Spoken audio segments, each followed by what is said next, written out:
माधव कुंज बिहारी। जय राधा माधव कुंज बिहारी।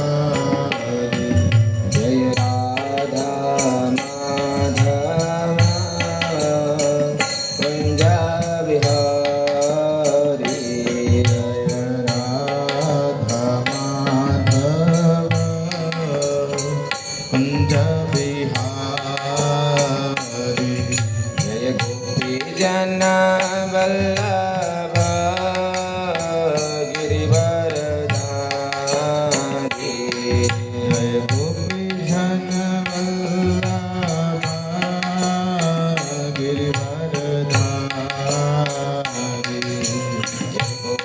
जन वल्लभ गिरिवरधारी। जय गोपी जन वल्लभ गिरिवरधारी। यशोदानंदन व्रज जनरंजन। यशोदानंदन व्रज जनरंजन। यशोदानंदन व्रज जनरंजन। यशोदानंदन व्रज जनरंजन। यशोदानंदन व्रज जनरंजन। यशोदानंदन व्रज जनरंजन। यमुना तीरावनचारी। यमुना तीरावनचारी। यमुना तीरावनचारी। यमुना तीरावनचारी। जय राधा माधव कुंज बिहारी। जय राधा माधव कुंज बिहारी। जय राधा माधव कुंज बिहारी। जय राधा माधव कुंज बिहारी। जय गोपी जन वल्लभ गिरिवरधारी। जय गोपी जन वल्लभ गिरिवरधारी। जन वल्लभ गिरिवरधारी। जय गोपी जन वल्लभ गिरिवरधारी। यशोदानंदन व्रज जनरंजन। यशोदानंदन व्रज जनरंजन। यशोदानंदन व्रज जनरंजन।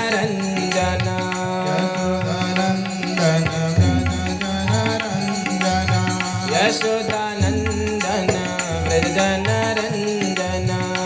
यशोदानंदन व्रज जनरंजन। यमुना तीरावनचारी। यमुना तीरावनचारी। यमुना तीरावनचारी। यमुना तीरावनचारी। जय राधा माधव कुंज बिहारी। जय राधा माधव कुंज बिहारी। जय राधा माधव कुंज बिहारी। जय राधा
अपने कुरानी से राज करानी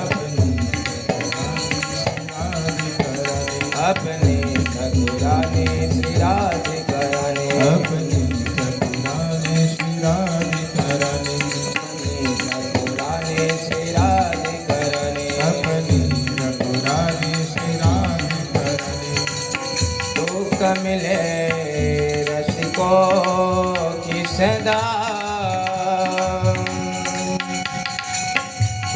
दुख मिले रसिकों की सदा और बेबन को यमुना जल पानी दुख मिले रसिकों की सदा और बेबन को यमुना जल पानी हमें औरन की परवाह नहीं अपनी ठाकुरानी से राधिकारानी अपनी ठाकुरानी श्री राधिकारानी अपनी ठाकुरानी से राधिकारानी अपनी ठाकुरानी श्री राधिकारानी हरे कृष्णा कृष्ण कृष्ण हरे हरे हरे राम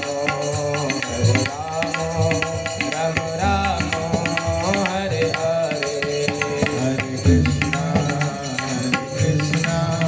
कृष्ण कृष्ण हरे हरे हरे राम राम राम हरे हरे हरे कृष्णा कृष्ण कृष्ण हरे हरे हरे राम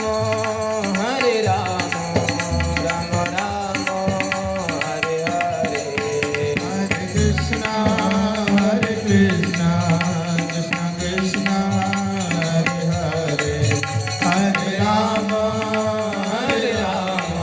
राम राम हरे हरे हरे कृष्णा कृष्ण कृष्ण हरे हरे हरे राम राम राम हरे हरे हरे कृष्णा कृष्ण कृष्ण हरे हरे बोले बोले सब लोग। हरे राम राम राम हरे हरे हरे कृष्णा कृष्ण कृष्ण हरे हरे हरे राम राम राम हरे हरे हरे कृष्णा कृष्ण कृष्ण कृष्ण हरे हरे हरे राम राम राम हरे हरे हरे कृष्णा कृष्ण कृष्ण हरे हरे हरे राम राम राम हरे हरे हरे कृष्णा कृष्ण कृष्ण हरे हरे हरे राम राम राम हरे हरे कृष्णा हरे कृष्णा कृष्ण कृष्ण हरे हरे हरे राम राम राम हरे हरे हरे कृष्णा कृष्ण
विष्णुपाद परमहंस पदविकाचार्य अष्टोटक श्रीमद एसी भक्ति वेदांत स्वामी शील प्रभुपाद की जय। जय श्री श्री राधा माधव की जय। जय श्री श्री राधा गोविंद भगवान की जय।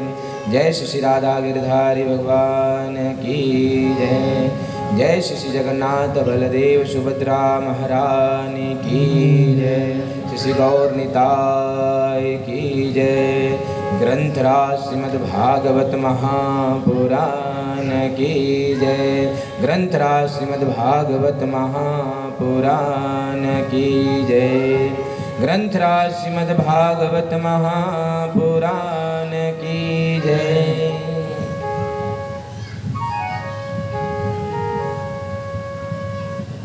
ओम नमो भगवते वासुदेवाय।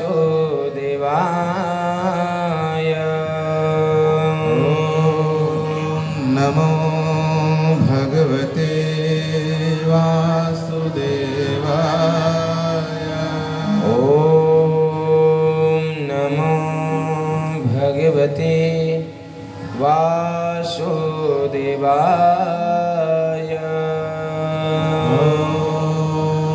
नमो भगवते वासुदेवाय।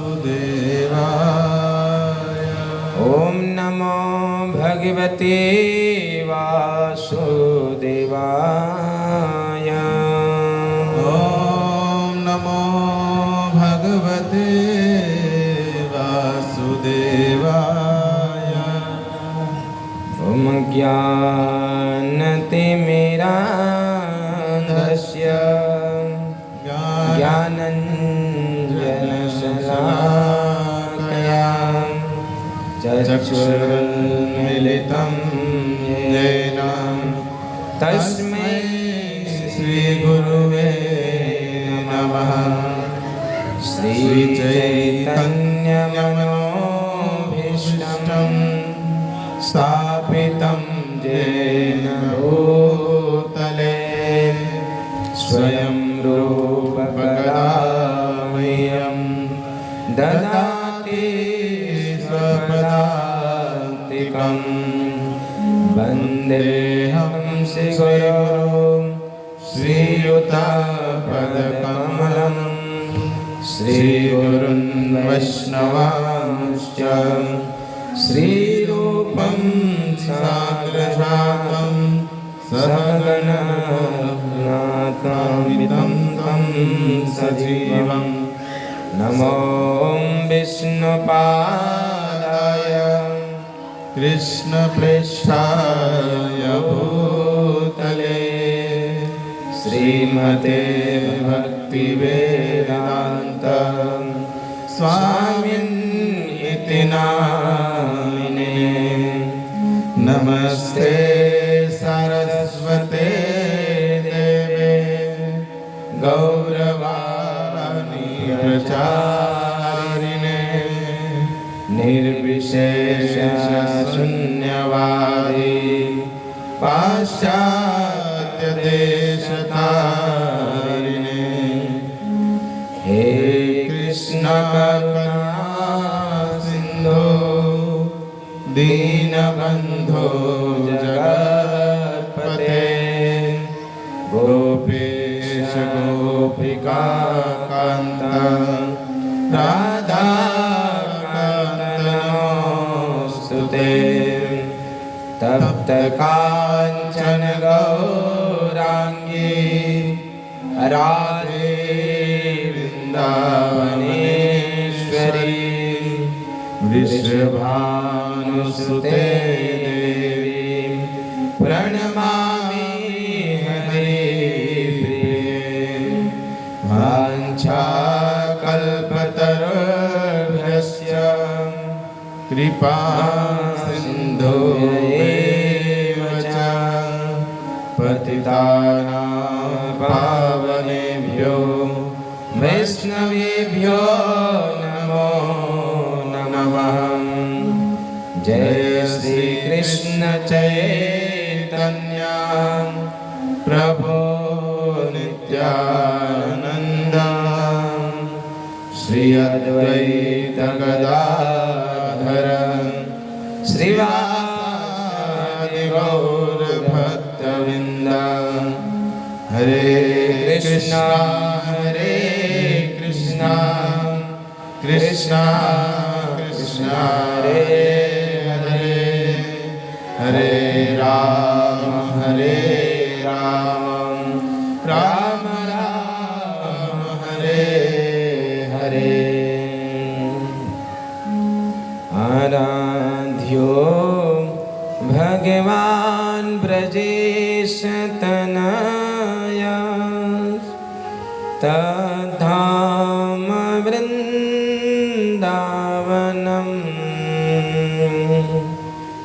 रम्या काचिदुपासना व्रजवधूं वर्गेण या कल्पिता श्रीमद्भागवतं प्रमाणमलं प्रेमापुमर्थो महान् श्रीचैतन्य महाप्रभुर्मतमिदं तत्रादरो न परम्। श्रीचैतन्य महाप्रभुर्मतमिदं तत्रादरो न परम्। वंशे विभूषितकरां नवनीरदाभां पीताम्बरधरुणविं बफलधरोष्ठां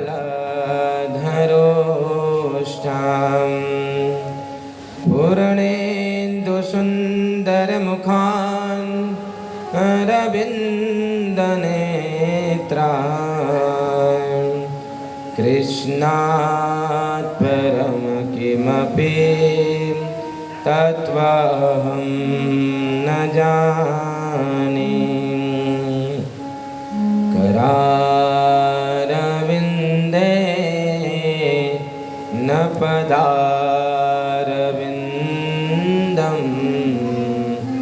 मुखारविन्दे विनिवेशयन्तं वटस्य पत्रस्य पुटे शयानं बालं मुकुन्दं मनसा स्मरामि। गुरवे गौरचन्द्राय राधिकाय तदालये कृष्णाय कृष्णभक्ताय तद्भक्ताय नमो नमः।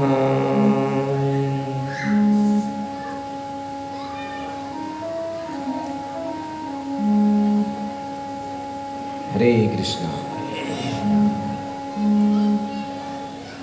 अंतर्राष्ट्रीय कृष्ण भावनामृत संघ के द्वारा प्रस्तावित इस ब्रह्मोत्सव स्वानवापी का ब्रह्मोत्सव प्रोग्राम इस श्रीमद् भागवत कथा के तृतीय दिवस में आप सभी भक्तों का हार्दिक स्वागत करते हैं।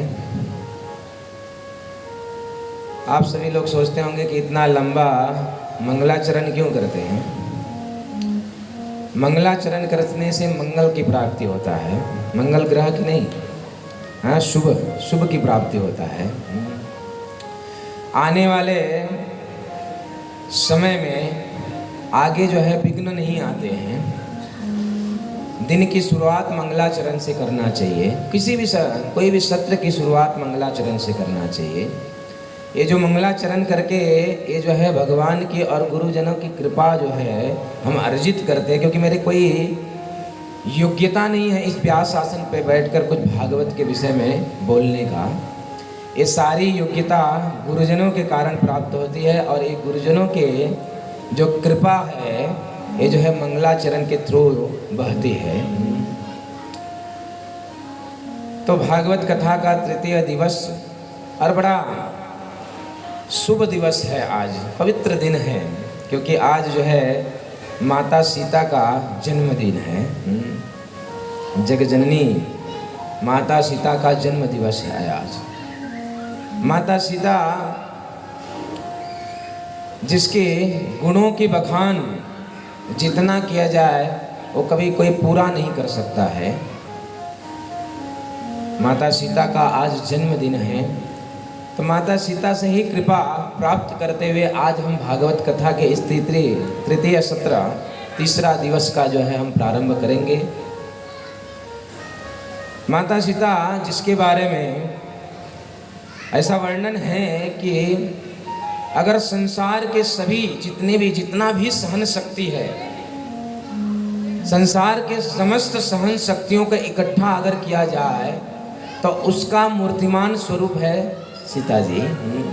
माता सीता उसके मूर्तिमान स्वरूप है, उनकी मूर्तिमान स्वरूपणी है माता सीता। बड़ा अद्भुत जो है चरित्र माता सीता का है। देखिए इस संसार में यशोदा को भी जन्म देने वाली, गर्भ को धारण करने वाली माँ हुई, देवकी को भी जन्म देने वाली माँ हुई, लेकिन जो है माता सीता को जन्म देने वाली कोई माँ नहीं हुई। वो डायरेक्ट पृथ्वी माता से वो प्रकट हुई हैं, कोई गर्भ धारण किसी गर्भ में नहीं गई। तो समस्त अगर शक्तियों को, सहन शक्ति को इकट्ठा किया जाए, उसके मूर्तिमान स्वरूपणी अगर कोई है तो है माँ सीता। माँ सीता उन स्त्रियों में से आती है जिनका जो है स्मरण प्रतिदिन जो है बड़े बड़े ऋषि, बड़े बड़े महात्मा भी माता सीता के स्मरण करते हैं। ऐसे माता सीता का आज जो है जन्म दिवस है। और अटूट प्रेम, भगवान राम के प्रति माँ सीता का अटूट प्रेम, जिसके कारण मर्यादा पुरुषोत्तम भगवान रामचंद्र भी उनके इस अटूट भक्ति को देखकर बहुत प्रभावित रहते थे। बहुत प्रेम था माँ सीता के प्रति भगवान रामचंद्र का, क्योंकि सीता का अटूट प्रेम रामचंद्र का, भगवान रामचंद्र के चरण कमलों में उनका अटूट प्रेम था। वो कभी भी भगवान रामचंद्र को कभी भी छोड़ी नहीं। जब भगवान रामचंद्र को वनवास हुआ उस समय भी माता सीता साथ में वन में वो निकल पड़ी भगवान राम की सेवा करने के लिए। देखिए माता सीता के गुणों का वर्णन करना असंभव है, लेकिन इससे जानिए कि मर्यादा पुरुषोत्तम भगवान रामचंद्र भी, जो कि पूर्ण शालीन एकदम शांत भगवान रामचंद्र, आप कृष्ण को देखेंगे, कृष्ण का दर्शन करेंगे तो कृष्ण का जो स्वरूप है वो त्रिभंग ललित स्वरूप है। वो कभी भी सीधे नहीं खड़े होते हैं, वो टेढ़े खड़े होते हैं। देखिए दर्शन भी करेंगे कृष्ण का तो क्या है, वो त्रिभंग ललित, टेढ़े, वो टेढ़े ठाकुर हैं। कृष्ण जो है वो टेढ़े ठाकुर हैं, लेकिन भगवान रामचंद्र एकदम सीधे ठाकुर हैं। एकदम सीधे, वो दर्शन भी देते हैं तो एकदम सीधे खड़े रहते हैं। लेकिन कृष्ण का स्वरूप आप ऐसा दर्शन नहीं करेंगे क्योंकि वो त्रिभंग ललित हैं। लेकिन ये मैं कहना चाह रहा हूं कि मर्यादा पुरुषोत्तम भगवान रामचंद्र भी, जो कि पूर्ण रूप से एकदम शांत, लेकिन माता सीता को अगर कोई दर्द तकलीफ देता तो उसके लिए वो परम क्रोध करते थे। उस समय उस प्रसंग को ध्यान करें हम कि एक दिन की घटना है कि माता सीता, भगवान श्री रामचंद्र और माँ सीता, चित्रकूट का घटना है। चित्रकूट बड़ा रम्य स्थान, पवित्र स्थान, उसका स्मरण करने मात्र से पवित्रता प्राप्त होती है। कभी जाइएगा चित्रकूट में। चित्रकूट आज भी एक ऐसा स्थान है जहाँ पे बड़ा रम्य वातावरण है, जाने मात्र से बड़ा परम आनंद की प्राप्ति होता है। ऐसा स्थान चित्रकूट क्यों न हो, भगवान रामचंद्र ने वहाँ पे 11 साल जो निकाला।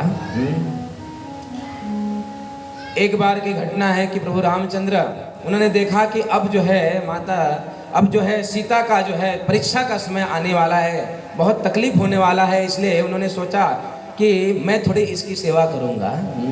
भगवान सदैव अपने भक्तों की सेवा के लिए तत्पर रहते हैं। भगवान जो है अपने भक्तों की सेवा करने के लिए सदैव तत्पर रहते हैं। भगवान ने सोचा कि अब मैं सीता का जो है थोड़ा सेवा करूंगा। तो चित्रकूट की घटना है कि एक निर्जन स्थान, चित्रकूट के जंगल में एक निर्जन स्थान पे एक जो है निर्जन स्थान पे बैठकर भगवान श्री रामचंद्र सीता का वेणी को बना रहे थे।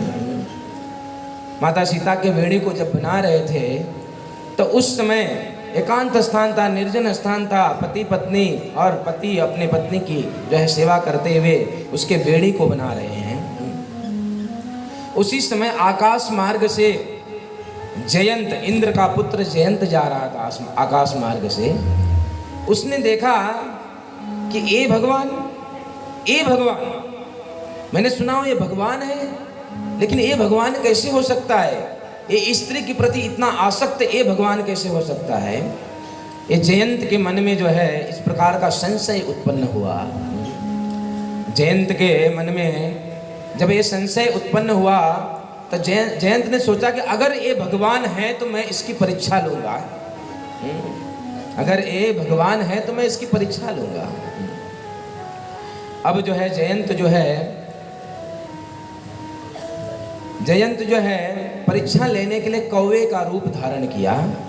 किसी ने पूछा कौवे का ही रूप धारण क्यों किया? तो गोस्वामी जी कहते हैं कौवे का रूप इसलिए धारण किया क्योंकि जो पति और पत्नी के बीच में आता है वो कौवे का ही जन्म प्राप्त करता है।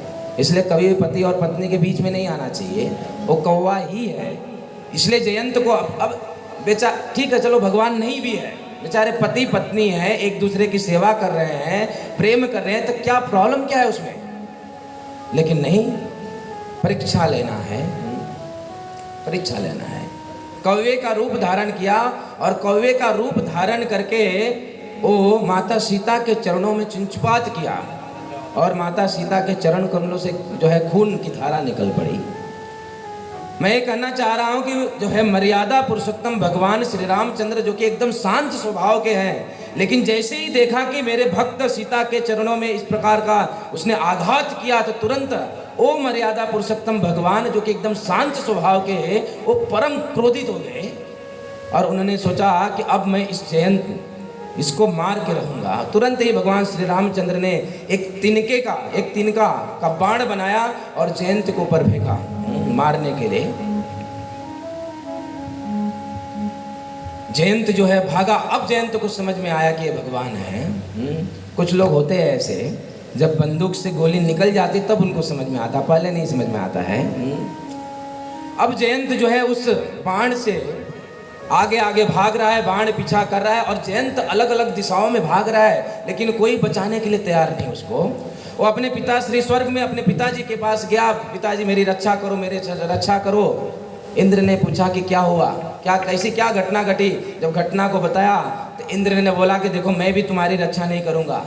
एक बार अगर तुम प्रभु श्री राम के चरणों में अपराध किया होता तो मैं तुम्हारी रक्षा कर दिया होता, लेकिन तुमने प्रभु रामचंद्र के भक्त के चरण में अपराध किया है, इसलिए मैं भी तुम्हारी रक्षा नहीं करूंगा। क्योंकि भगवान जो है भक्तों के अधीन होते हैं। परम अहम भक्त पराधीनो। इंद्र ने बोला कि यहाँ से जल्दी निकलो, नहीं तो मेरा स्वर्ग जो है जल के राख हो जाएगा, तुम यहाँ से निकलो। स्वयं के पिताजी बाप ने भी रक्षा नहीं किया जयंत का।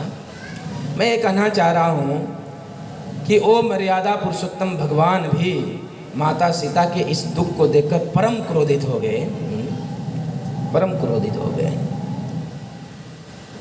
और यही नहीं, आप देखेंगे कि जब सीता का जब हरण हो गया तो वही भगवान रामचंद्र, जब सीता का हरण हुआ तो भगवान रामचंद्र जो है सीता की जब खोज में निकले ना, उस समय प्रभु रामचंद्र रो रहे हैं सीता के विरह में। भगवान जो है सीता के विरह में रो रहे हैं।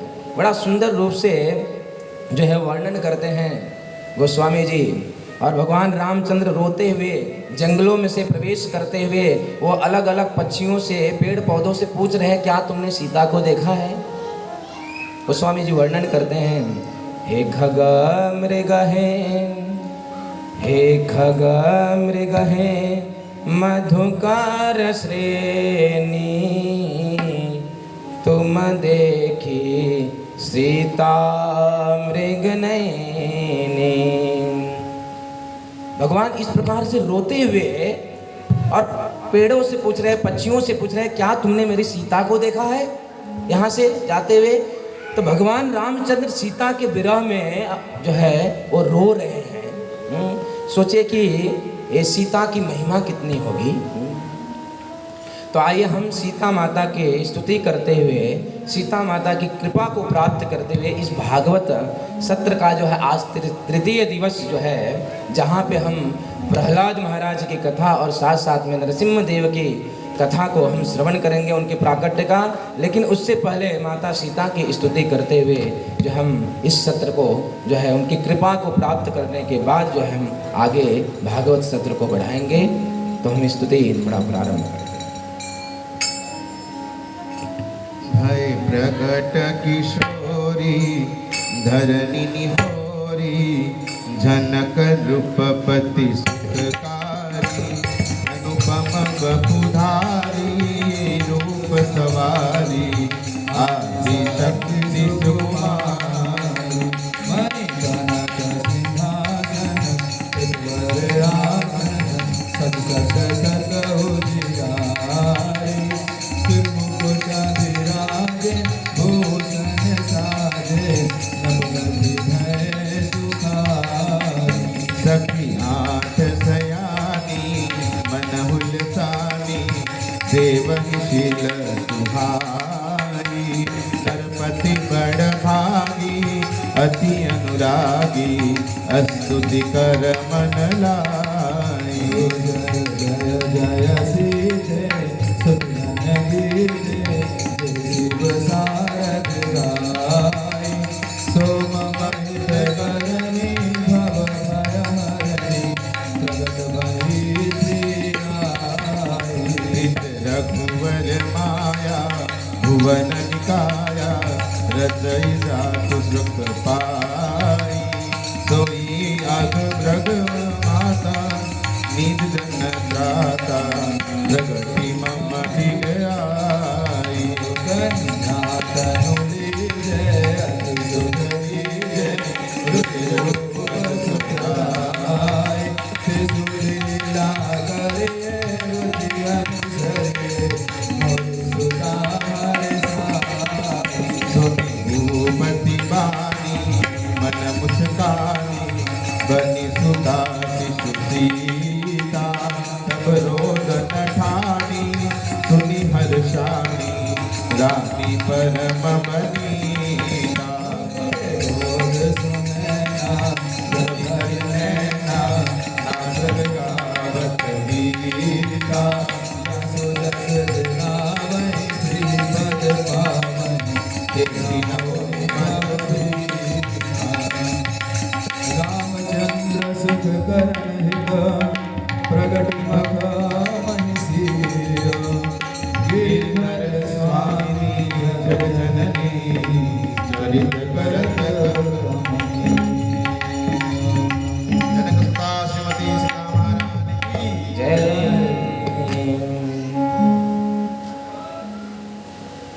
तो माता सीता का आज जन्म दिवस, उनके क्योंकि जन्मदिन के उपलक्ष्य में, जब जन्म दिवस होता है व्यक्ति बहुत खुश होता है ना, हाँ बहुत खुश रहता है।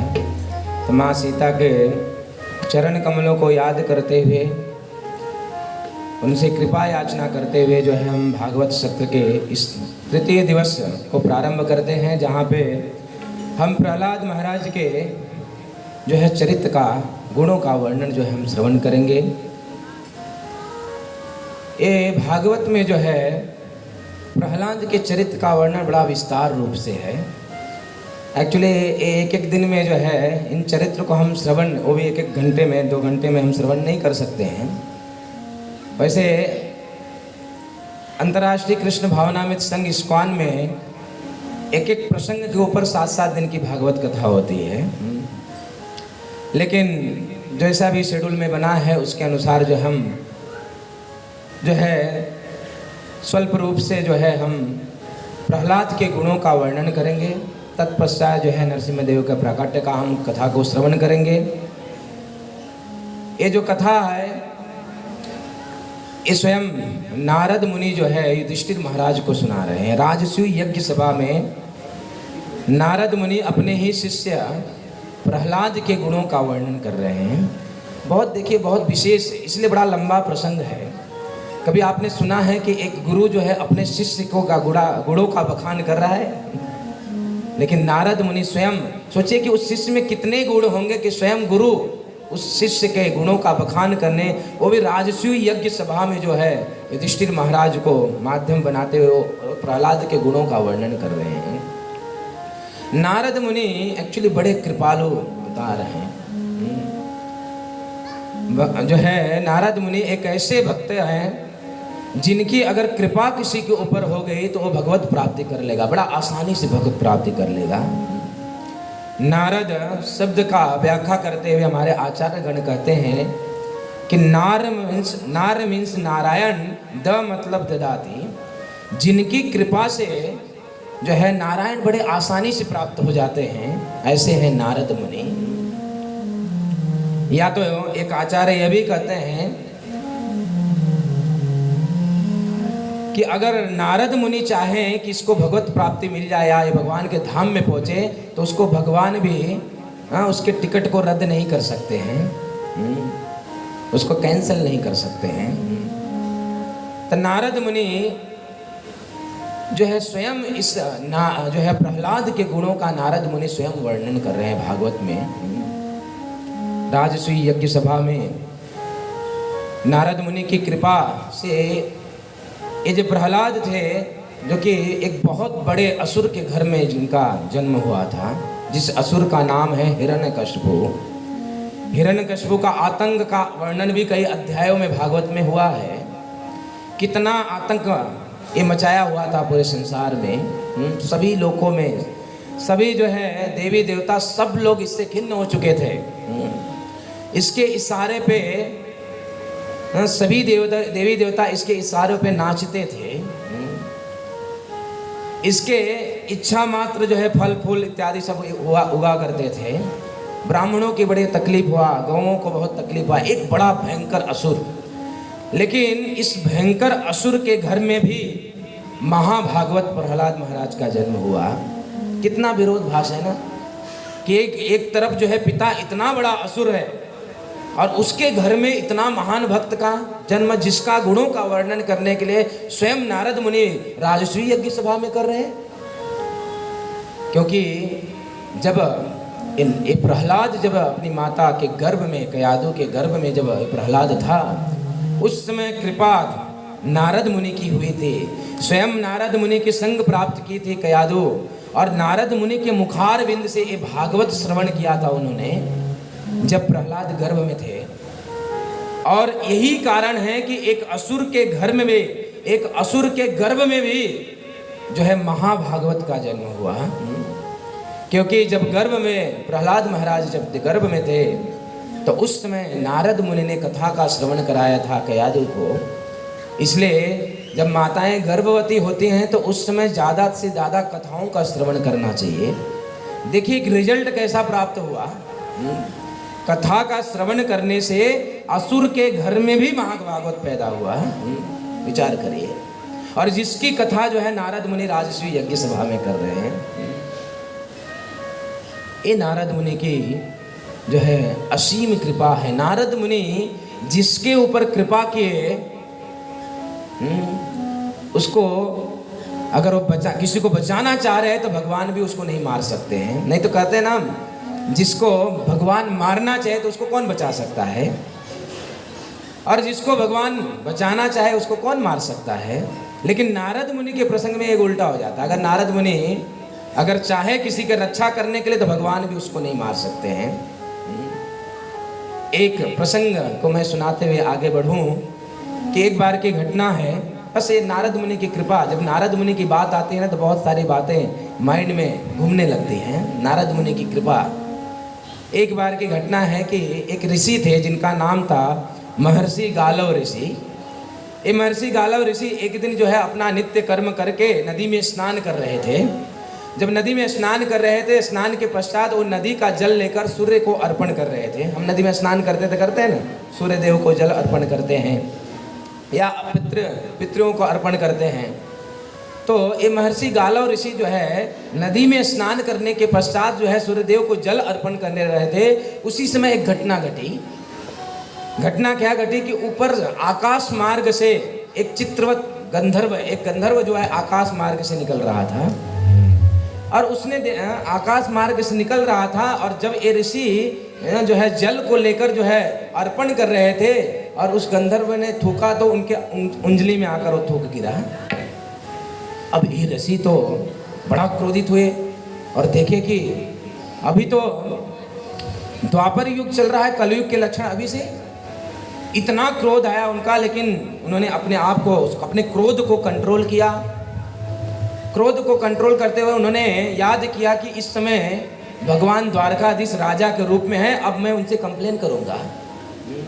अभी कलयुग का प्रारंभ हुआ नहीं और इस प्रकार की घटना, ये सब कलयुग के लक्षण है। जहाँ तहाँ थूकना, कहीं लिफ्ट में जाओ तो थूका ही मिलता है, सीढ़ी चढ़ो तो थूका ही मिलता है, पता नहीं कितना जगह थूकते रहते हैं लोग। ये सब कलयुग के लक्षण है। महर्षि गालव जी बहुत क्रोधित हुए, लेकिन क्रोध को कंट्रोल करते हुए उन्होंने बोला अभी भगवान कृष्ण जो है द्वारकाधीश, द्वारका में अभी राजा के रूप में राज कर रहे हैं, मैं उनसे कंप्लेन करूंगा, इसको दंड देंगे। महर्षि गालव जो है निकल पड़े जो है द्वारका, और द्वारका में जाकर जो कि उन्होंने कृष्ण भगवान को कंप्लेन करने लगे और बहुत क्रोधित होकर कि इस प्रकार का कुकर्म क्यों हो रहा है। हरे कृष्णा हरे कृष्णा। आप लोग को अगर जाना है तुरंत निकलिए, सभी को डिस्टर्ब होता है। हरे कृष्णा कृष्णा कृष्णा हरे हरे, हरे राम राम राम हरे हरे। मैं क्या कह रहा था? महर्षि गालव ऋषि जो है द्वारका पहुंचे। जब द्वारका पहुंचे उन्होंने बहुत क्रोधवश एक कंप्लेन किया भगवान को कि इस समय आपका राज्य और जो है द्वापर युग चल रहा है और इस प्रकार की घटना। तो महर्षि ऋषि के क्रोध को देखते हुए भगवान कृष्ण ने उनको सांत्वना दिया, आप चिंता मत करो, जो कोई भी ये कार्य किया है मैं उसको जो है कल संध्या समय से पहले उसको मैं मार डालूंगा। आप अपने क्रोध के ऊपर नियंत्रण रखिए, आप तपस्या करिए, भजन करिए, ये कार्य मैं करके दूंगा, उसको दंडित मैं करूंगा। भगवान ने प्रतिज्ञा किया कि मैं कल शाम से पहले इस चित्रवत गंधर्व को मार डालूंगा। अब जो है महर्षि गालव ऋषि वहां से निकल पड़े और गालव ऋषि जब निकले तो उसी समय नारद मुनि का द्वारका में आगमन हुआ। नारद मुनि विचरण करते करते जो है भगवान जब द्वारका में तो प्रतिदिन द्वारका में आया करते थे। जब नारद मुनि द्वारका में आए तो देखे कि बहुत सारे उथल पुथल मची हुई है। कृष्ण जो है कुछ योजना बना रहे हैं किसी को मारने की, कुछ तो चल रहा है। जब पूछा नारद मुनि ने तो पता चला कि कृष्ण ने ये प्रतिज्ञा लिया है कि कल शाम से पहले जो है चित्रवत गंधर्व को मार देंगे, क्योंकि उसने इस प्रकार का कुकर्म किया है। और जैसे ही ये बात नारद मुनि को पता चला, नारद मुनि के मन में एकदम दया आ गया। बेचारा कुछ भी है, गंधर्व है, छोटी सी गलती हो गया है तो भगवान के लिए ही गाता रहता है। नारद मुनि चित्रवत गंधर्व के पास गए और गंधर्व के पास जाकर बोले, देखो भाई कहीं भी पान खा के थूकना वुकना बंद करो। हाँ, कृष्ण ने प्रतिज्ञा किया हुआ है तुमको, अभी कल शाम से पहले तुम्हारी मृत्यु होने वाली है। अब कृष्ण ने प्रतिज्ञा किया मारने के लिए, तो कौन बचा सकता है। और तुरंत ही ये चित्रवत गंधर्व इतना कांपने लगा, डरने लगा कि अब मेरी मृत्यु कल, वो भी द्वारकाधीश ने एक प्रतिज्ञा किया है। तुरंत ही उसने नारद मुनि के चरण को पकड़ लिया कि आप मुझे बचाइए, कृपया बचाइए, आप मुझे मृत्यु से मुझे बचाइए। नारद मुनि ने बोला, आज से पान खाना गुटखा खाना बंद। हाँ ठीक है, मैं कुछ उपाय बताता हूँ, तुम उस उपाय को करो, तुम्हारा जो है मृत्यु से बच जाओगे। कल सुबह ब्रह्म मुहूर्त में यमुना स्नान करने जाना तुम, और यमुना स्नान करने जाना, वहाँ पे जो तुमको प्रथम जो है दिखाई दे, जब ब्रह्म मुहूर्त सुबह 4 बजे जब तुम स्नान करने जाओगे, प्रथम जिसका तुमको दर्शन होगा उससे उसको तुरंत प्रणाम करके तुम उससे जो है अमर होने का या मृत्यु से पे विजय प्राप्त करने का वरदान मांग लेना। इस प्रकार का नारद मुनि ने कहा कि तुम ब्रह्म मुहूर्त में यमुना स्नान करो। अब जो है चित्रवत गंधर्व जो है, अब रात को जिसकी मृत्यु कल होने वाली उसको रात को कहाँ नींद आने वाली है। पूरी रात जो है इंतजार किया हो सुबह ब्रह्म मुहूर्त का, पूरी रात इंतजार किया, मंगल आरती करने के लिए नहीं, मृत्यु से बचने के लिए। सुबह जो है यमुना स्नान करने गया और इधर जो है नारद मुनि ये बात कहकर वो जो है सुभद्रा के पास गए। सुभद्रा के पास जाकर कल सुबह ब्रह्म मुहूर्त में यमुना स्नान करना और किसी को चिरंजीवी भव का आशीर्वाद देना, कल इसकी बहुत महिमा है। यमुना स्नान की महिमा को सुनाए और इस प्रकार से महिमा को सुनाकर सुभद्रा को ये इच्छा जागृत कराए कि कल तुम इस यमुना स्नान करने जाओ। सुभद्रा जी यमुना स्नान करने के लिए गई सुबह ब्रह्म मुहूर्त में। उधर चित्रवत गंधर्व, इधर जो है सुभद्रा जी। चित्रवत गंधर्व तो वो तो पूरा प्लान हुआ था, तुरंत उसने प्रणाम किया और प्रणाम कर अपने मृत्यु पे विजय प्राप्त करने के लिए उसने वरदान मांगा और सुभद्रा जी ने उनको वरदान दे दिया, क्योंकि नारद मुनि से महिमा सुने थे उन्होंने, वरदान दे दिया। अब जो है इधर घर पे आए तो पता चला कि कृष्ण ने प्रतिज्ञा किया, द्वारकाधीश ने प्रतिज्ञा किया है उस चित्रवत गंधर्व को मारने के लिए। जब ये बात को पता चला तो बोले कि अब तो, क्योंकि कृष्ण अब निकले, दूसरे दिन हुआ, शाम से पहले उसको मारना है। अब कृष्ण इधर निकले और इधर जो है सुभद्रा जो को जैसे ही पता चला कि कृष्ण द्वारकाधीश उसको मारने वाले हैं, तो अर्जुन के पास जाकर कहे कि देखो मैंने उसको वरदान दिया है, मृत्यु पे विजय प्राप्त करने के लिए उसको वरदान दिया है, और अभी तुम्हारा काम है कि तुम उसको बचाओ, मेरे वरदान की रक्षा करो। अब जो है पत्नी का आदेश कौन ना माने। अर्जुन जो है बचाने निकला और कृष्ण मारने निकले। एक तरफ अर्जुन बचाने निकला, कृष्ण मारने निकले, और दोनों जब एक साथ में चित्रवत गंधर्व के पास पहुंचे तो कृष्ण ने बोला अर्जुन तुम क्या कर रहे हो इधर? बोले कि आप जिसको मारने आए हो मैं उसको बचाने आया हूँ। बोले देखो तुम दूर चले जाओ, मैंने प्रतिज्ञा किया है, ऋषि के सामने प्रतिज्ञा किया मैंने, इसको शाम से पहले मुझे मारना है। तो अर्जुन ने बोला कि मुझे भी आदेश मिला है, आपने प्रतिज्ञा किया है और मुझे भी आदेश मिला है इसको प्राण से रक्षा करने के लिए। तो बोले देखो मेरे साथ युद्ध करना पड़ेगा अर्जुन, मेरे साथ युद्ध करना पड़ेगा। बोला कोई बात नहीं, आपके साथ युद्ध करूंगा, मर जाऊंगा युद्ध में कबूल है, लेकिन मैं जो है इसकी रक्षा करना नहीं छोड़ूंगा। दोनों कृष्ण और अर्जुन के बीच में घमासान युद्ध छिड़ गया। अब ये युद्ध, अब भगवान भक्त के साथ युद्ध करके कहाँ विजय को प्राप्त करने वाले हैं। कृष्ण अर्जुन भक्तों में चकाचेती। अर्जुन जो है कृष्ण का महान भक्त है। कई दिनों तक ये युद्ध चलता रहा। जब ये दृश्य जो है शिव जी ने देखा, बोले कि ये क्या हो रहा है। शिव जी वहां पे प्रकट हुए और भगवान के चरण कमलों में प्रार्थना की कि प्रभु क्या कर रहे हो आप? भक्त और भगवान के बीच में कभी युद्ध समाप्त होने वाला है क्या? कभी नहीं समाप्त होगा, कृपया आप। जो भी शिव जी ने बड़ा समझाया और समझा के दोनों को वापस भेज दिया। अब ये बात जो है महर्षि गालो को जब पता चला, महर्षि गालो देख रहे थे ना क्या दंड मिल रहा है। महर्षि गालो ने देखा कि ये क्या हुआ।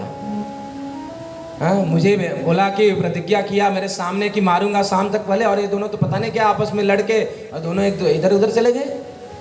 अब महर्षि गाला को क्रोध आया, बोले कि अब तो काम बना नहीं, अब मुझे क्रोध कर जो है इसको मैं अभी अपने शक्ति से इसको भस्म कर दूंगा।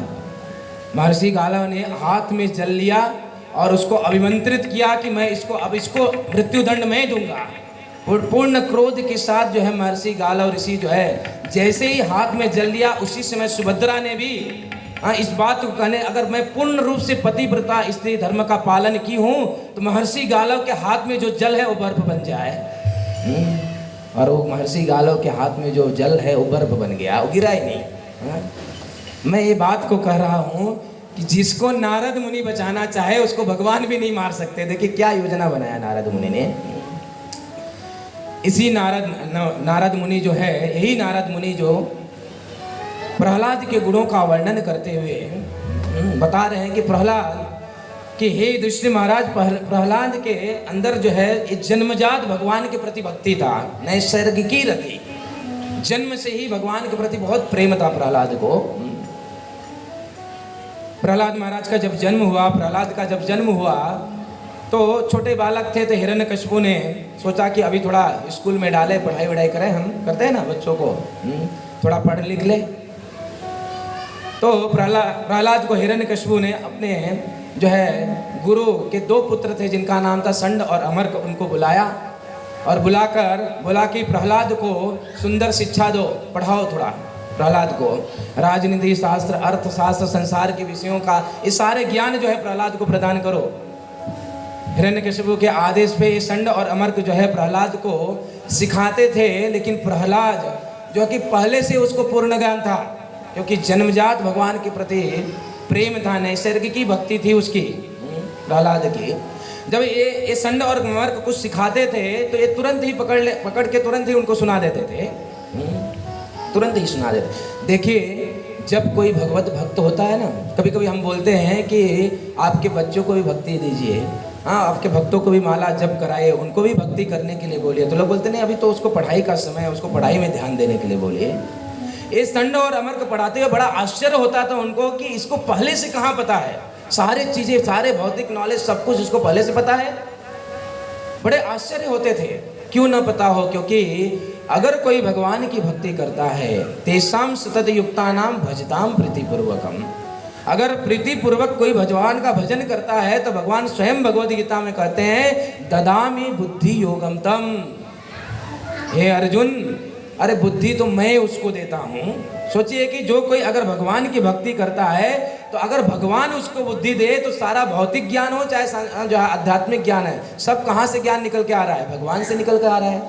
अगर एक बार भगवान अगर बुद्धि देते हैं, इस बात को ऐलान करते हैं भगवान, ददामि बुद्धि योगम, तब बुद्धि मैं देता हूं उसको।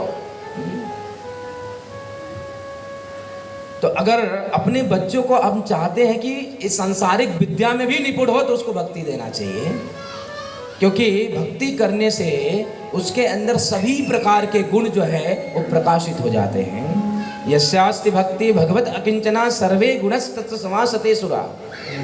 भगवान की भक्ति अगर करते हैं तो देवताओं के जितने भी गुण हैं उसके अंदर आ जाता है। इसलिए बचपन से ही बच्चों को बचपन से ही भगवान की भक्ति को देना चाहिए, कराना चाहिए।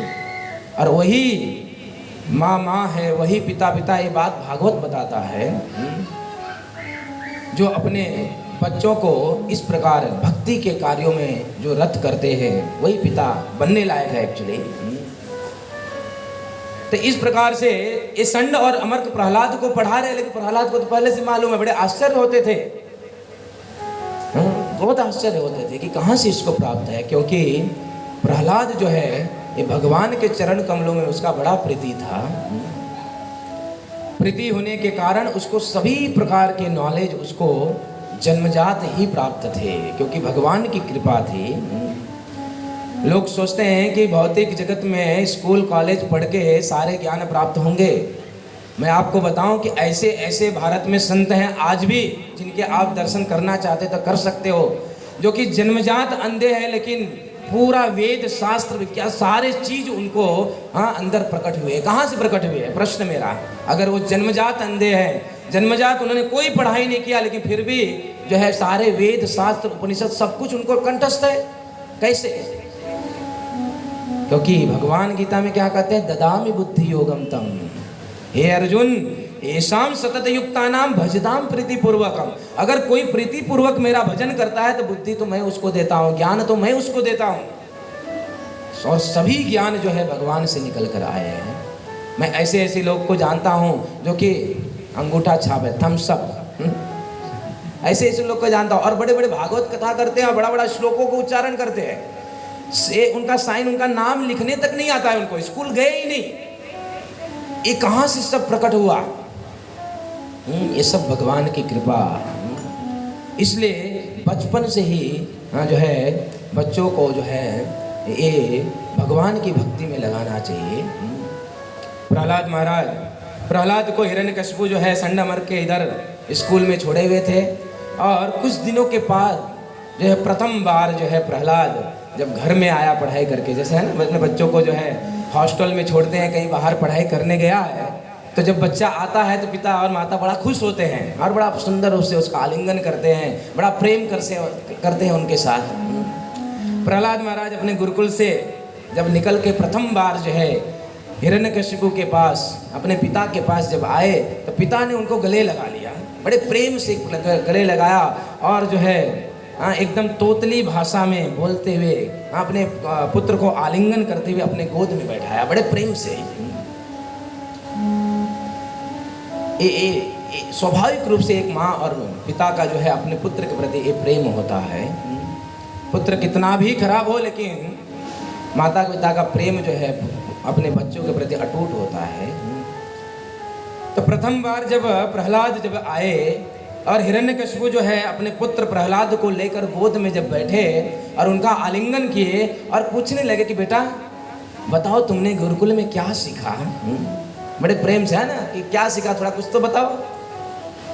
इतने दिन से तुम बाहर थे, इतने दिन से तुम पढ़ाई करने निकले थे, और क्या सीखा तुमने, थोड़ा कुछ चीज़ें तो बताओ। लेकिन देखिए पिता जो है वो जानना, ये केवल उसके वर्ड को सुनना चाहता है एक्चुअली, प्रेमवश, इसलिए वो पूछता है क्या सीखा तुमने, क्या कुछ तो बताओ इतने दिनों में, क्योंकि इतने दिनों से दूर थे। अब जो है प्रहलाद जो है उनके गोद में बैठा, और प्रहलाद जो है प्रथम बार जो है क्या सीख कर आए वो गुरुकुल से, वो अपने पिताजी को बता रहे हैं।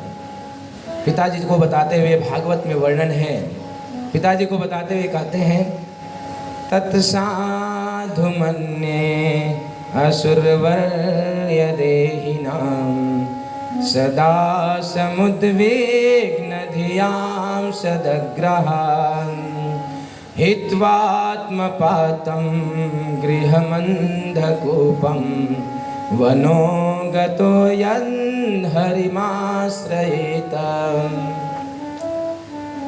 प्रहलाद जो है पिता के गोद में बैठकर क्या सीख कर आए, जब पिताजी ने पूछा तो प्रहलाद क्या कह रहे हैं, तत्साधु मन्ये असुरवर्य देहिना।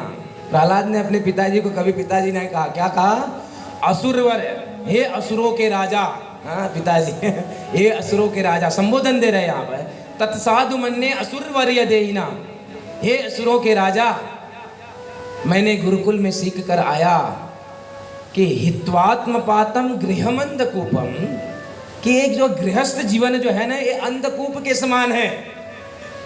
एक गृहस्थी जो है, गृहस्थ जीवन जो है एक अंधकूप के समान है, और अंधकूप में गिरा हुआ व्यक्ति है, और जो कि जो है वो बहुत तड़प रहा है, बहुत दुख को झेल रहा है। वास्तविक रूप में ये जो है गृहस्थ जीवन जो है वो अंधकूप के समान है। ये उसी प्रकार है जैसे कि एक व्यक्ति जो है अंधकूप मतलब कोई एक कुआं है, लेकिन उसके अंदर इतने सारे घास उग गए हैं कि वो पूरा घास से पूरा कुआं ढक गया है। एक व्यक्ति जा रहा है तो जाते जाते अब घास लगा हुआ है, जंगल का रास्ता है, घास लगा हुआ है, तो पता नहीं चला कि कुआं है करके। जब पता नहीं चला तो क्या हुआ, उस कुएं में वो गिर पड़ा, और जैसे ही कुएं में गिरा तो अपने आप को बचाने के लिए उसने जो भी मिला, गिरते हुए व्यक्ति को जो भी सहारा मिल जाए तो पकड़ ही लेता है, डूबते हुए व्यक्ति को जो भी सहारा मिल गया। जैसे ही गिरा हो और तुरंत ही उसको कुछ पेड़ के टहनियाँ जो है लटकी हुई थी, तुरंत उसने पेड़ की टहनियों को पकड़ लिया। अब पकड़ लिया तो पूर्ण रूप से गिरा नहीं, क्योंकि वो अंधकूप में नीचे वहाँ जो है पानी नहीं है, वो सूख चुका है, उसके अंदर सर्प गिरे हुए हैं। सर्प पूरा सर्पों का जो है भंडार, सर्पों का घर बन चुका है वो।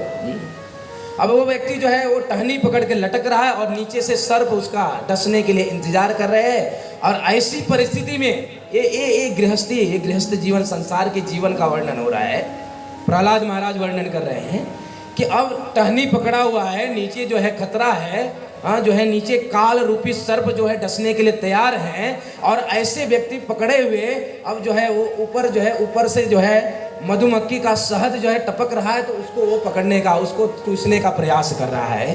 ये है जो है इस संसार का जीवन।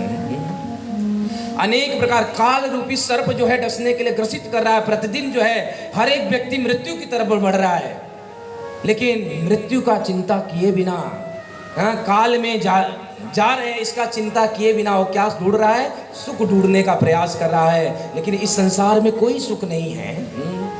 अगर सुख रहता तो भगवान ने सुख वाला स्टैंप लगाया होता है। भगवान ने पहले से स्टैंप मार दिया, इस संसार पे दुखालय में शाश्वतम। ये संसार जो है दुखों काल है, यहाँ पे केवल दुख ही मिलने वाला है, सुख नहीं मिलेगा। लेकिन दुर्भाग्य जीवों का, वो इस संसार में सुख ढूंढने का प्रयास कर रहे हैं। प्रहलाद कह रहे हैं कि पिताजी, मैंने गुरुकुल से सीख कर आया कि गृहमंद कूपम हित्वात्मवातम। ये गृहस्थ जीवन जो है ये अंधे कुएं के, गृह अंधकूप के समान है। इसलिए इस जीवन को त्याग करो। अब आपका समय हो चुका है, आपका समय हो चुका है। वनम गतो यद हरि आश्रयता। आप जो है वन के तरफ, वानप्रस्थ की तरफ जो है आप प्रस्थान करो। आपका समय हो चुका है अभी। देखिए प्रहलाद महाराज शिक्षा दे रहे हैं, व्यक्ति को घर में नहीं मरना चाहिए। ब्रह्मचारी, गृहस्थ, वानप्रस्थ, संन्यास, ये 4 आश्रम हैं। ब्रह्मचर्य के बाद जो है गृहस्थ, गृहस्थ के बाद जो है वानप्रस्थ। अब प्रहलाद महाराज बता रहे हैं आप वानप्रस्थ की तरफ निकलो। लेकिन क्या करे व्यक्ति? ये भौतिक अपने परिवार और मोह जो है संसार के मोह के प्रति इतना आकृष्ट रहता है कि वो भूल जाता है कि मुझे वानप्रस्थ भी लेना है।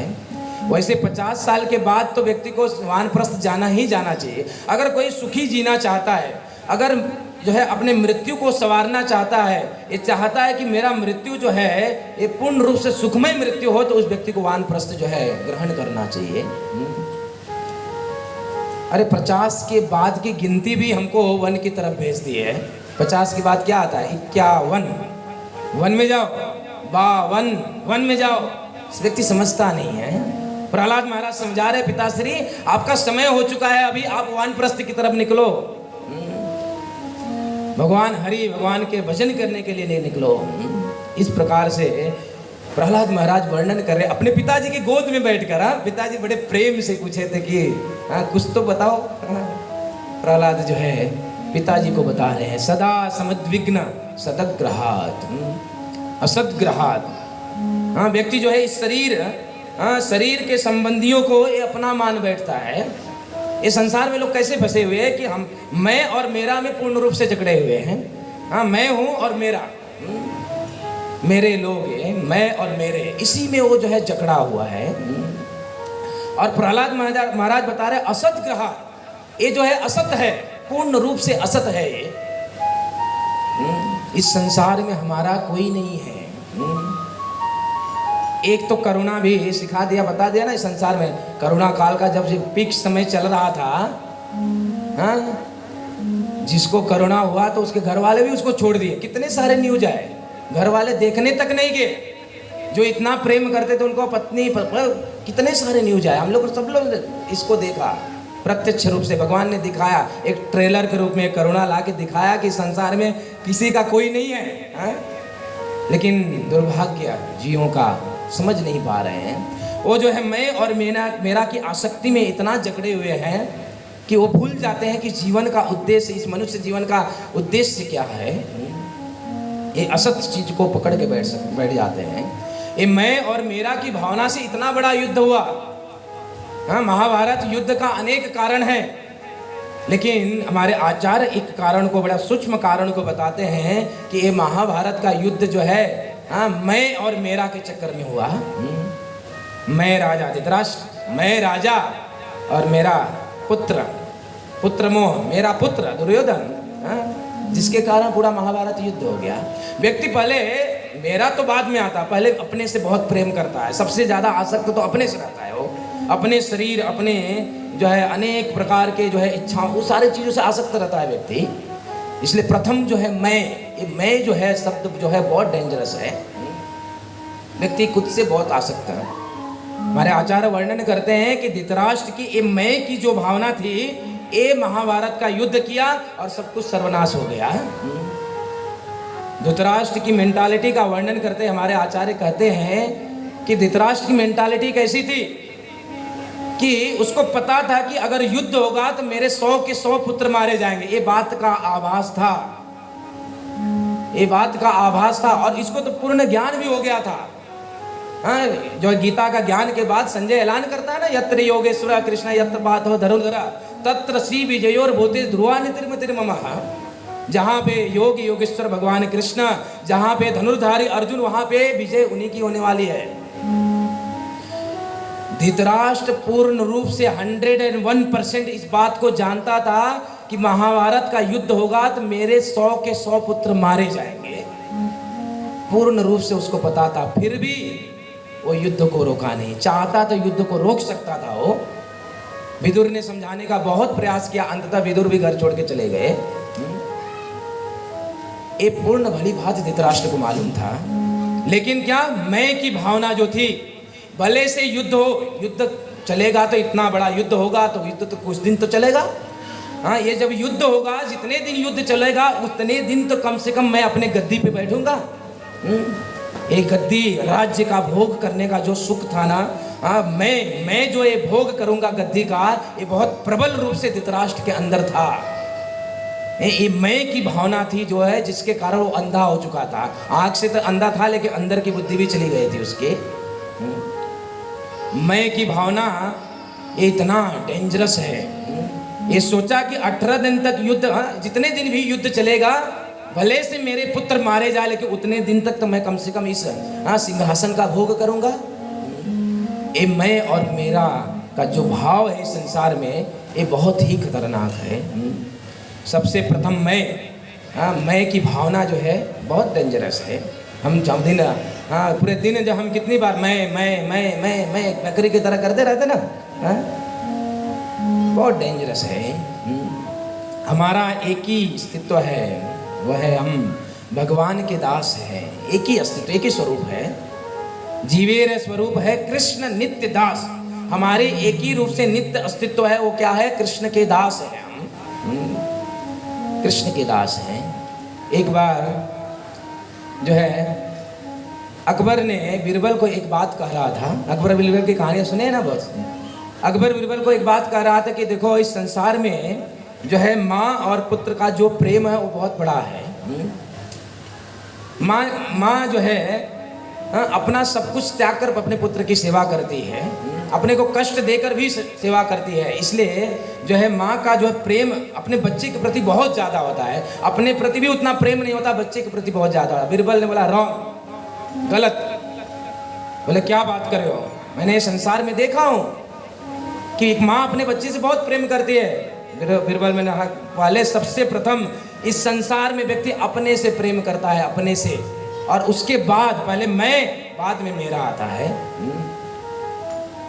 अकबर को समझ नहीं पड़ी। अकबर ने कहा इस बात को स्थापित, इसको जो है तुम सत्य करके प्रस्थापित करके दिखाओ, नहीं तो तुमको मैं दंड दूंगा। इस बात को मैं कैसे समझूं? बीरबल ने दूसरे दिन इस बात को समझाने के लिए उसने एक सुंदर जो है कांच का ड्रम जो है पूरी भरी सभा के सामने जो है बीच में जो है कांच का एक ड्रम बनाया, और कांच का ड्रम बनाकर उसमें जो है पानी भरने लगा। पूर्ण रूप से उस कांच के ड्रम को, बड़ा ड्रम था, और उसमें जो है पानी फुल कर दिया। ये बात को समझाने के लिए कि प्रथम व्यक्ति संसार में अपने से प्रेम करता है, पहले मैं, बाद में मेरा। इसको समझाने के लिए बीरबल ने उस ड्रम में, कांच के ड्रम में पानी भरा, और उसने जो है एक बंदरिया और उसके बच्चे को, एक बंदरिया के बच्चे को, पानी बाद में भरा, बंदरिया को बच्चे को पहले डाला। बंदरिया और बंदरिया के बच्चे को उसके अंदर डाल दिया, दोनों को, और उसके बाद जो है पानी भरने लगा। जब पानी भरने लगा तो अब पानी भरेगा तो क्या होगा? बंदरिया जो है अपने बच्चे को लेकर तुरंत उसको सीने से लगा लिया। तुरंत सीने से लगा तो अकबर बोलता है कि देखो कितना प्रेम है, पानी में डूब जाएगी उसकी बच्ची, इसलिए कितना वो अपने हृदय से लगा लिया उसको। और जैसे जैसे पानी ऊपर बढ़ने लगा, वो बंदरिया जो है और ऊपर उठाया, फिर कंधे पे बैठाई, फिर उसने जैसे जैसे पानी भरने लगा, जैसे जैसे बंदरिया के मुख तक पानी जब आया, जो बंदरिया अभी तक अपने बच्चे को बचा रही थी, जैसे ही देखा कि मैं मर जाऊंगी करके, वही बंदरिया अपने बच्चे को फेंकी और उसी के ऊपर पैर डालकर बाहर कूद पड़ी। ये संसार का प्रेम है, ये संसार का प्रेम है। इसलिए ये मैं की भावना जो है प्रबल है, मैं और मेरा की भावना, ये जो कि असत्य है। प्रहलाद महाराज जो कर रहे हैं, याद रखिएगा, हाँ, अपने पिताजी की गोद में बैठे हुए प्रवचन दे रहे हैं, हाँ, कि ये संसार जो है असत्य है। इस संसार के संबंध को लोग अपना जब मान लेते हैं, इसी को नित्य रूप से शाश्वत जब मान लेते हैं, सारी चिंताओं का सदा समित विघ्न धियाम सत्ग्रहात्, कि सारी चिंताओं का कारण यही है कि संसार में लोग जो है पूर्ण रूप से आसक्त होकर मैं और मेरा की भावना में पूर्ण रूप से जगृत हुए हैं। इसलिए हे पिताश्री, मैं यही सीख कर आया हूं कि आप जो है अब इस संसार, इस गृह मंदकूप से जो बाहर निकले, वनम गतो हरि माश्रयेत, आप जो है हरि के द्वार वानप्रस्थ को प्राप्त कर जाएं। अब जो है हिरण्यकशिपु को थोड़ा क्रोध तो आया और तुरंत ही उसने नजर देखा और तुरंत ही उसके जो है गुरुपुत्र जो है संड अमर्क तुरंत पास में आए। बोले क्या है, इन लोग को क्या सिखाया, मैंने क्या सिखाने का बोला था, इसको क्या सिखाया, कहाँ से सीखा इसने? देखो देखो, प्रथम बार था ना, इसलिए क्रोध ज्यादा किया नहीं, थोड़ा क्रोधित हुआ, लेकिन बोलो कि थोड़ा ध्यान दो इसको, मैंने जो बोला हूँ सिखाने के लिए वो इसको सिखाओ। ये कहाँ से सीख कर आ रहा है? देखो कहीं जो है विष्णु के जो दूत कहीं छुप छुप के इसको कुछ ज्ञान तो नहीं दे रहे, मेरे दुश्मन के दूत कहीं इस्कॉन वाले जो है बहुत डेंजरस होते हैं, ये इस्कॉन वाले अंडरग्राउंड भी प्रीचिंग करते, देखो कहीं इस्कॉन वाले तो नहीं आए हुए, हाँ, वो किसी को छोड़ते नहीं, अंडरग्राउंड प्रीचिंग करने के लिए पाकिस्तान में भी पहुंच जाते हैं, हाँ, छद्म रूप लेकर अंडरग्राउंड प्रीचिंग करते हैं। देखो कहीं इस्कॉन के भगत तो नहीं आए, हाँ? ढूंढो, ध्यान दो और लेके जाओ, अभी उसको फिर से जो मैं बताया वैसा सिखाओ। और ये संड अमर्क लेकर वापस निकले लेकर संड और अमर्क। अब जो है कुछ दिनों के बाद जो है दूसरी बार प्रहलाद जो है फिर से अपने घर पे आए, संड अमर्क लेकर आए। अब दूसरी बार जो है फिर से जो है अपने पुत्र को आलिंगन किया और अपने गोद में बैठाया और फिर से पूछा। अब उसको विश्वास था कि अब तो संड अमर्क ने कुछ अच्छा सिखा के भेजा होगा, और सोच रहा था कि कोई राजनीति की बात करेगी, तो इतना बड़ा असुर हूँ मैं, राज्य पाठ की बात करेंगे, कुछ राजनीतिक की बातें करेंगे, हाँ प्रहलाद। लेकिन अब दूसरी बार जब उनके गोद में बैठे और जब हिरण्यकशिपु ने जब पूछा कि क्या सीखा तुमने, तो प्रहलाद महाराज दूसरी बार उत्तर दे रहे हैं अपने पिताश्री को। दूसरी बार उत्तर देते हुए कहते हैं, श्रवणम कीर्तनम विष्णु स्मरणं पाद सेवनम अर्चनम वंदनम दास्यम सख्यम आत्मनिवेदनम। प्रहलाद महाराज अपने पिताश्री के गोद में बैठकर दूसरी बार कह रहे कि हे पिताश्री, मैंने अब सीखा, क्या सीखा? श्रवणम कीर्तनम विष्णु स्मरणम पाद सेवनम अर्चनम वंदनम दस्यम सख्यम आत्मनिवेदनम।